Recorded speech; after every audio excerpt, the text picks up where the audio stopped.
কোন পথে এগোবে। তো এখন দেখলাম যে হারে হারে চিনাটা আমার ঠিক। আজকেই প্রহ্লাদ যোশী একেবারে সপারিষদ মিটিংয়ে বসে গেছে 2টোর সময়। এখন আলোচনা কি হচ্ছে তা তো আমি জানতে পারবো না, জানা সম্ভব নয়, এটা কাল পরশু জানা যাবে। তো ব্যাপারটা যে বাংলাদেশকে ঘিরে, সেটা কিন্তু একেবারে আমি নিশ্চিত। আমি আজকে আপনাদের কতগুলো খবর দেব। সবার শেষে দেব শেখ হাসিনাকে নিয়ে একটি চমকপ্রদ খবর, যেটা বাংলাদেশ সরকার ভাবতে পারছে না। প্রথমে আসি, আমাদের কাগজ লিখেছে, আনন্দবাজার সর্বাধিক প্রচারিত বাংলা দৈনিক আনন্দবাজার লিখেছে, 2টো শর্ত দিয়েছে। এই দেখুন আমি দিয়ে দিলাম, 2টো শর্ত দিয়েছে। এই 2টো শর্ত না মানলে পরে মানে অনুকূল পরিবেশ হচ্ছে না, তাই তারেক রহমানের ঘোষা হয়েছে তিনি আসবেন না। ঘোষা কথাটা লিখেনি, ওটা আমার ভাষা। তো যেখানে বড় বড় করে লেখা হয়েছে না, তার জন্য উপহারের ডালি সাজিয়ে বসানো রেখে দেওয়া হয়েছিল। আমি জানি ডালিগুলো কি কি বলুন তো। সেটা হচ্ছে গঙ্গা এবং তিস্তার জলবন্টন চুক্তি, কারণ এখন এখানে শুভেন্দু অধিকারী বিজেপির রয়েছে, মমতা বন্দ্যোপাধ্যায় নেই যে বাগড়া দেবেন।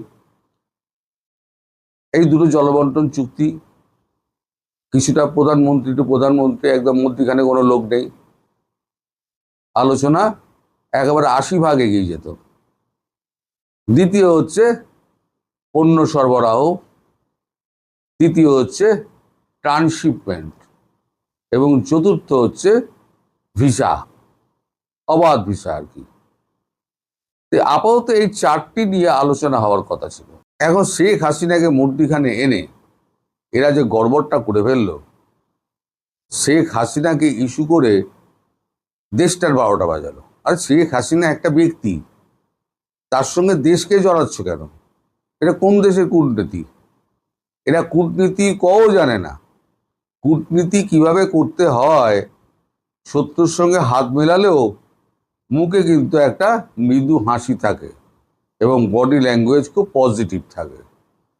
তারেক রহমান যদি এটা করতেন সব ভয়কে উপেক্ষা করে, তাহলে কিন্তু দেশটা বেঁচে যেত এবং তারেক রহমানের কপালে কিন্তু দুঃখ থাকতো না। কিন্তু তারেক রহমান করলেন ঠিক উল্টো। যদি এতই ভয়, তাহলে প্রধানমন্ত্রী হতে গেছিলেন কেন বাংলাদেশের মতো একটা রাষ্ট্রের? যদি আপনার দম না থাকে। নরেন্দ্র মোদী দেওয়ার জন্য রেডি হয়েছিলেন, কিন্তু আপনাদের কাজ। এখন নরেন্দ্র মোদী বলছেন যে আমরা এখন আদালতে যাব। আদালতে মানে আমাদের supreme court.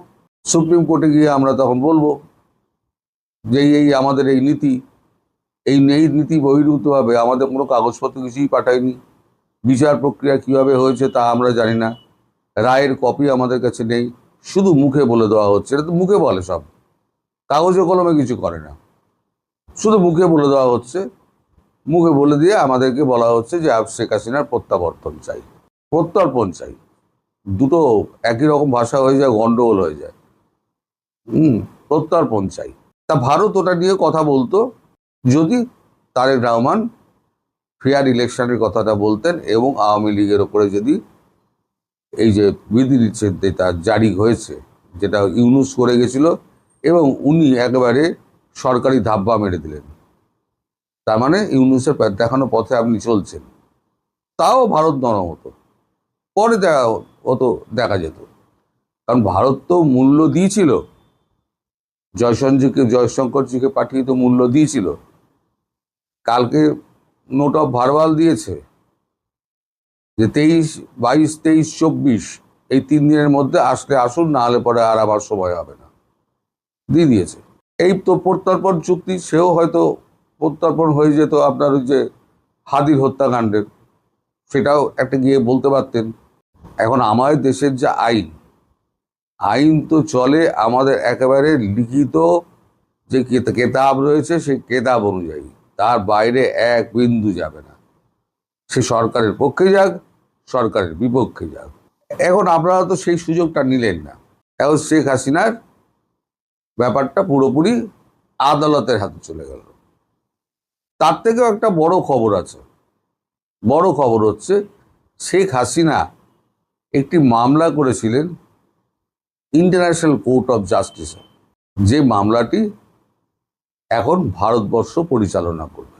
International court of জাস্টিসে যে কাগজপত্র উনি যা জমা দিয়েছেন তাতে এটা পরিষ্কার হয়ে যাবে। এবং হরিশ সালভে আমাদের যিনি আমাদের হয়ে গভর্নমেন্ট অফ ইন্ডিয়ার হয়ে লড়বে, এ খবরটা আমি আগেও করেছিলাম।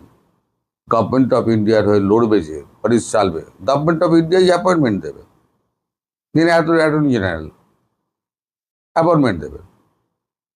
তিনি যখন মামলা লড়বেন, ওই পাকিস্তানি কুলভূষণ যাদব যাকে ধোকা বেড়ে ইরানের বর্ডার থেকে তুলে নিয়ে গিয়েছিল পাকিস্তান, আজ পর্যন্ত ফাঁসি দিতে পারেনি, আজ পর্যন্ত না।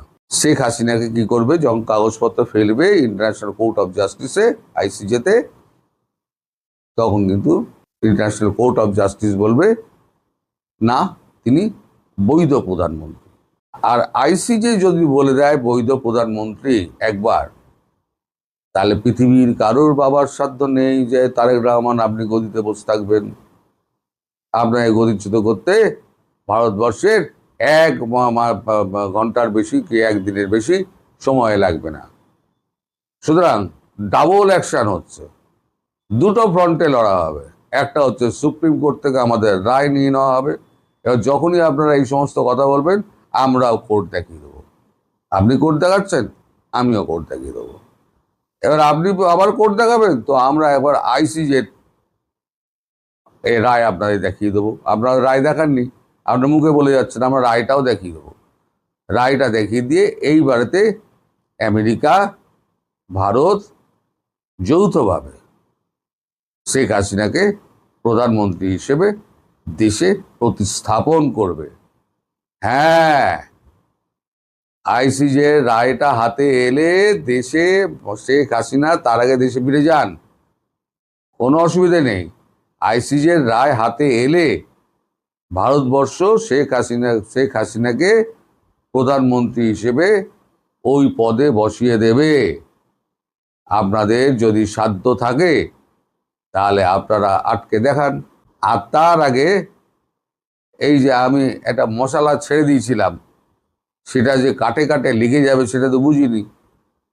তার আগে এই সমস্ত মালপত্র হরদীপ সিং পুরীকে ডাকলো বলে, মানে পেট্রোলিয়াম মন্ত্রী, আজকে যখন প্রহ্লাদ যোশী বসেছে, তাহলে রাত্রির দিকে নিশ্চয়ই হরদীপ পুরী নিশ্চয়ই বসবেন। আর তিনি বসলে পেট্রোলিয়ামও গেল। আর আমাদের আদানি তো হচ্ছে আপনার প্রাইভেট অর্গানাইজেশন, সে তো বিজেপির দয়ায়, মোদি দয়ায় বেঁচে আছে। মোদিজি পায়ের কাছে পড়ে থাকেন দিন রাত, আম্বানি আর আদানি।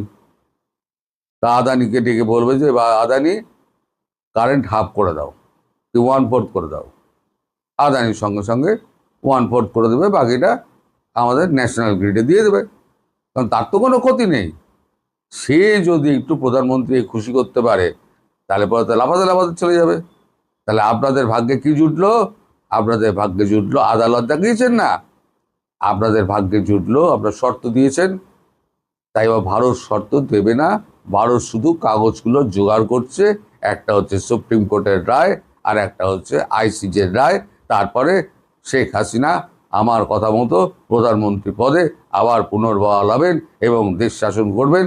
আপনারা তখন আর শোষিত জাতি হিসেবে আর পৃথিবীর বুকে পরিচিতি পাবেন না। আপনারা আবার একটা উন্নয়নশীল দেশ হিসেবে নিজেদেরকে তুলে ধরবেন, এই আশা রেখে আমি আজকে